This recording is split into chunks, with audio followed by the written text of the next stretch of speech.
করে মানুষকে ঢেকে দেওয়া হয়েছে, তার নাম কবর নয়।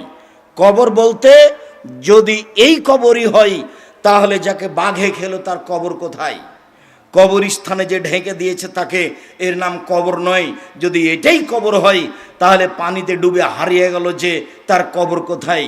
কবর যদি এটাই হয়, তাহলে যে আগুনে জ্বলে ছাই হয়ে গেল তার কবর কোথায়? শুনুন, মানুষ মরার পর থেকে নিয়ে বিচারের দিন পর্যন্ত একটা সময়ের নাম কবর, এর নাম আলামে বারজাক। একটা সময়ের নাম কবর। এই কবর থেকে আল্লাহ নবী দিন রাত পরিত্রাণ চাইতেন। কেয়ামতের মাঠ এর চেয়ে জটিল, কবর যত কঠিন, কেয়ামতের মাঠ তার চেয়ে অনেক বেশি কঠিন। আল্লাহ রসুল বলছেন, কেয়ামতের মাঠে সূর্যটা মানুষের মাথার 1 মাইল উপরে হবে। অর্ধ হাত কথাটি মিথ্যে, 1 মাইল উপরে হবে।